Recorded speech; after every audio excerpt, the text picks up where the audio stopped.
Pero en caso de que estas formas ideales de gobierno se deterioraran o contravinieran sus propios principios, algo prácticamente inevitable en todo producto de la naturaleza, como la propia sociedad humana guiada en última instancia por dichas leyes naturales. En esos casos, como decimos, el rey se convertiría en un tirano, la aristocracia en una oligarquía y la democracia en una suerte de gobierno tumultuario u oclocracia. La corrupción de las tres formas de gobierno se produciría, en definitiva, por el alejamiento de las normas constitucionales de las que la sociedad humana se había valido para regular su aparato político. El Estado, es decir, lo que los clásicos denominan república, normas necesarias para regular la convivencia de los nacionales, así como el funcionamiento de la maquinaria administrativa del Estado, para impedir la anteposición del interés personal al interés colectivo en la administración de lo público, del Estado o república en cuanto tal. Y, por último, normas necesarias para impedir la mala selección del funcionariado público, de los empleados del Estado, de sus administradores. Funcionarios que debían ser servidores del interés general, pero que, por la corrupción de las formas de gobierno, inherente a todo producto de naturaleza,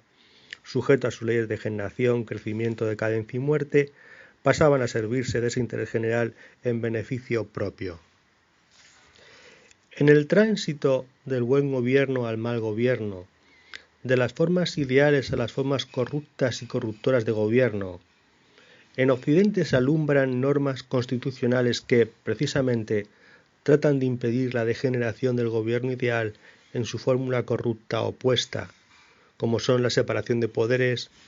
los derechos civiles y el imperio de la ley. En cambio, en Oriente, la organización política no atiende a estas razones naturales sobre la decadencia de las formas políticas. Antes bien, el Estado termina ocupando la sociedad y absorbiéndola, sin diferenciar entre derechos civiles, propios de la sociedad, y derechos políticos de la sociedad con respecto al Estado,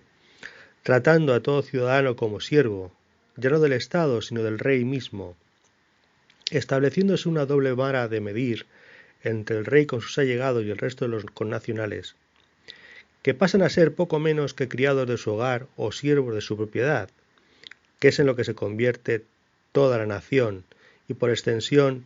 el conjunto del Estado. Este rey oriental es el déspota, que queda fuera de la descripción de las formas de gobierno del Estado civil y político, en definitiva de la República, porque es lo que se opone a cualquier funcionamiento republicano, es lo que se opone a la Constitución y por tanto a la separación de poderes, es lo que se opone al imperio de la ley, porque en el caso del déspota, él personifica la ley y su voluntad es ley. Y es lo que se opone a cualquier concepto de derecho civil de los ciudadanos de ese Estado,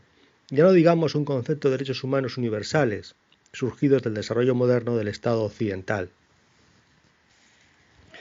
En ese estado de cosas de lo público, la República, el Estado constituido con arreglo a leyes fundamentales, arbitra medidas para garantizar el buen funcionamiento del orden público, prevenir y evitar su deterioro con arreglo a las inexorables leyes de la naturaleza y, en caso de no haberlo evitado,